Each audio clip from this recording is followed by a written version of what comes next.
দেশের ইতিহাসে মানবতা বিরোধী অপরাধ শেষে সাজা দেওয়ার প্রক্রিয়া কিন্তু চলমান রয়েছে। দর্শক নিশ্চয়ই জানেন, শেখ হাসিনার রায়কে কেন্দ্র করে ইতোমধ্যে পুরো দেশব্যাপী একটি আলোচনার ঝড় কিন্তু, এবং তার সাথে সবাই অপেক্ষা করছেন রায়ে কী ধরনের শাস্তি আসলে নিশ্চিত করা হবে। এর জন্য বিভিন্ন সংগঠন কিন্তু হাইকোর্ট প্রাঙ্গণের এলাকার আশপাশে অবস্থান করছেন। আমার পেছনটা আসলে দেখতে পাচ্ছেন জুলাই 24 মঞ্চ 24 নামের একটি সংগঠন ছাত্র জনতার প্রতিক্রিয়া সম্মেলনের ব্যানারে এখানটায় কিন্তু গণহত্যার ক্ষমা নাই, সকল ঘাতকের কল্লা চাই এবং আওয়ামী লীগের থেকে শুরু করে সকলকে বিচারের আওতায় আনতে হবে, সেই ক্ষেত্রে কিন্তু তারা এখানটায় অবস্থান করেছে। আমরা আসলে যেমনটা দেখেছিলাম যখন মানবতা বিরোধী অপরাধের জন্য তৎকালীন আওয়ামী লীগ সরকারের আমলে বিভিন্ন নেতাকর্মীদের ফাঁসির রায় করা হয়েছিল, তখন গণজাগরণ মঞ্চ তৈরি করা হয়েছিল তাদের প্রভাবক হিসেবে। এখন যেমনটা আসলে দেখতে পাচ্ছি মঞ্চ 24 তারাও কিন্তু এখানটায় এসেছেন, যিনি পতিত আওয়ামী লীগের যিনি সভাপতি অর্থাৎ সাবেক স্বৈরাচার সরকার ফ্যাসিস্ট সরকার যাকে সরকার প্রধান শেখ হাসিনা যাকে বলা হতো, আর তার রায়কে কেন্দ্র করে এবং তার সাথে তার যে সাবেক স্বরাষ্ট্রমন্ত্রী আসাদুজ্জামান খান কামাল এবং তৎকালীন যিনি আইজিপি ছিলেন চৌধুরী আব্দুল্লাহ আল মামুন, তার রায়কে এবং তার রায় যাতে সঠিকভাবে পরিচালিত হয় এবং তারপরে যে একটি প্রতিক্রিয়া সেটি জানাতে কিন্তু এখানটা রয়েছে। তবে এর আগে আমরা একটু জানতে চাই মঞ্চ 24-এ যারা রয়েছেন, আমরা একটু তার সাথে কথা বলার চেষ্টা করবো। একটু বলবেন এই যে আপনারা এখানটা অবস্থান করছেন, আপনাদের মঞ্চ 24 এতে তাৎক্ষণিক প্রতিক্রিয়া জানানোর জন্য, তবে এখন যেহেতু যে রায়টা রয়েছে এবং দেশের মধ্যে এক ধরনের অরাজকর পরিস্থিতিও কিন্তু সৃষ্টি হচ্ছে, বিভিন্ন জায়গায় ককটেল বিস্ফোরণ, বাসে আগুন সহ নানান ধরনের অপরাধ কিন্তু সংঘটিত হচ্ছে, এবং ইতিমধ্যে যিনি পতিত আওয়ামী লীগের সভাপতি শেখ হাসিনা তার সন্তান সজীব ওয়াজেদ জয় কিন্তু বলেছেন এই দেশে নানান ধরনের অরাজকতার ইঙ্গিতও কিন্তু দিয়েছে। এইসব বিষয় মোকাবেলার জন্য আপনারা কেমন প্রস্তুতি? দেখেন, ছাত্র জনতা ইতিমধ্যে জানিয়ে দিয়েছে যে গণহত্যাকারী শেখ হাসিনার ফাঁসি ছাড়া অন্য কোনো রায় আমরা মেনে নেব না। এবং যে আওয়ামী লীগ কর্মসূচি দিল তখন জনগণ ব্যানার নিয়ে বের হলো আর বলল ফাঁসি ফাঁসি ফাঁসি চাই, শেখ হাসিনার ফাঁসি চাই।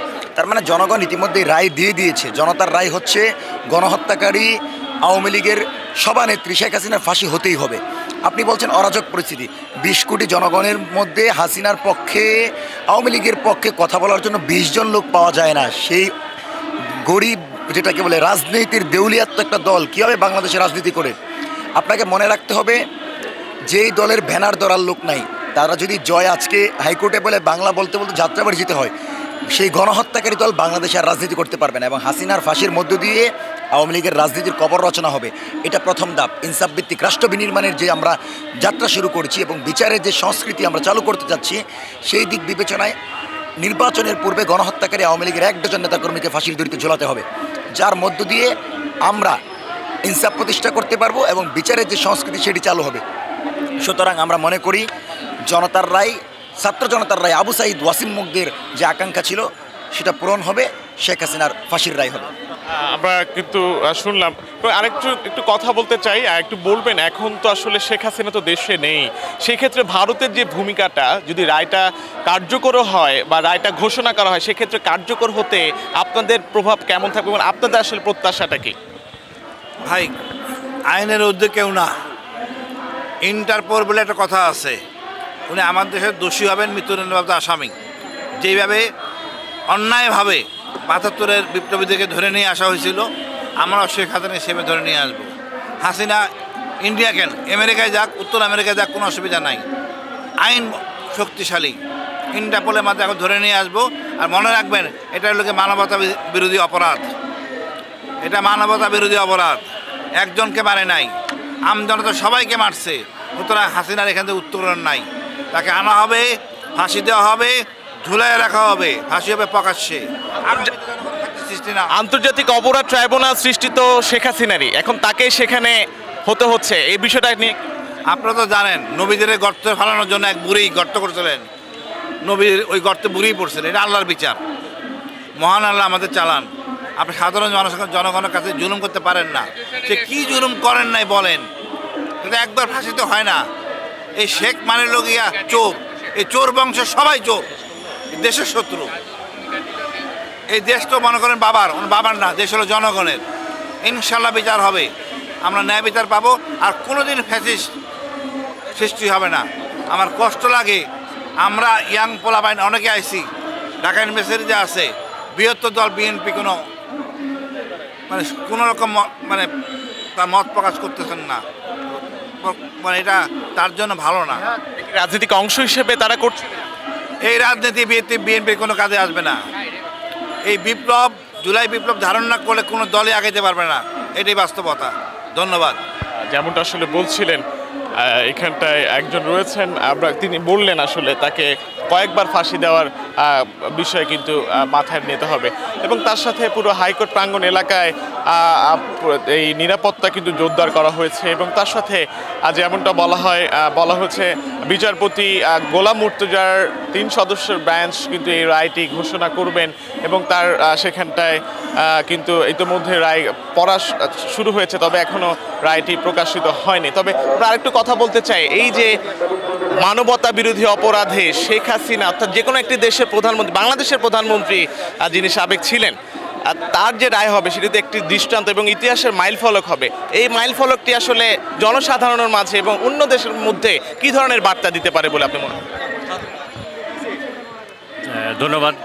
দেখেন, যদি সাধারণভাবে বলি, একটা দেশের মানুষ, এই বাংলাদেশের মানুষ গত 16 বছরে কি হারিয়েছে? 16 বছরে সব কিছু হারিয়েছে। একটা দেশের সার্বভৌমত্ব হারিয়েছে, স্বাধীনতা প্রায় হারিয়েছে, আমাদের মানবাধিকার হারিয়েছে। এই 16 বছরে হত্যা, গুম, গণহত্যা হয়েছে এবং আলটিমেটলি একটা বিপ্লবের মাধ্যমে একটা স্বৈরাচারের পতন হয়েছে। যে বিপ্লবটা সফল করতে প্রায় 2000 আমাদের সন্তানরা জীবন দিয়েছে, প্রায় 30,000 আমাদের সন্তানরা আহত, পঙ্গু হয়ে আছে। তো এত বড় একটা অবিচার, এটা শুধু একটা দেশের না, সারা বিশ্বের বাস্তবতাতেই এত অন্যায়ের, এত বড় একটা অবিচার, এত বড় একটা অন্যায়, তার একটা দৃষ্টান্তমূলক শাস্তি হতেই হবে। এটা প্রকৃতির দাবি, এটা বাংলাদেশের জন্য যেমন দাবি, সকল বাংলাদেশের যত আপামর সাধারণ মানুষ আছে, যত মজলুম আছে তাদের জন্য যেমন দায়ী, যত গুম খুনের শিকার যারা আছেন, তাদের স্বজনরা আছেন, তাদের জন্য যেমন দায়ী, একই সাথে দাবি সারা বিশ্বের সাধারণ মানুষের জন্য একটা দাবি যে পৃথিবীর কোথাও যেন এই ধরনের স্বৈরাচারের জন্ম না হয়, এই ধরনের স্বৈরাচার একটা সিস্টেম যেন কোনোভাবেই দীর্ঘমেয়াদী কোনো একটা বন্দোবস্তের ভিতরে না পড়ে যায়, এর যেন সারা বিশ্বের কাছে একটা দৃষ্টান্ত হয়ে থাকে যে অন্যায়। নাশকতা প্রতিরোধে আপনারা মঞ্চ 24 প্রস্তুত আছেন কি? বুঝি নাই। নাশকতা যদি রায় পরবর্তী কোনো ধরনের নাশকতা হয় সেক্ষেত্রে আপনারা প্রস্তুত আছেন কিনা? না, আমরা কোনো ধরনের নাশকতা চাই না। আমরা একেবারে আমরা ন্যায় বিচার চাই, সুষ্ঠু বিচার চাই এবং ন্যায় বিচারের যে ফলাফলটা আসবে, যে রায়টা আসবে ন্যায় বিচারের মাধ্যমে। ধন্যবাদ। আমরা আসলে শুনছিলাম তারা কিন্তু বলছিলেন অর্থাৎ এই যে রায়ের জন্য তারা প্রতিক্রিয়া জানানোর জন্য অপেক্ষা করছেন, অর্থাৎ যে রায়টি আসলে ঘোষণা করা হবে সেই রায়টি একেবারেই যাতে শেখ হাসিনাকে দেশে ফিরিয়ে এনে ইন্টারপোলের মাধ্যমে এনে তাকে যাতে শাস্তি প্রদান করা হয় সেটি তারা প্রত্যাশা করছে। তো হাইকোর্ট প্রাঙ্গণ থেকে এখন পর্যন্ত আমার কাছে ছিল সবশেষ খবর।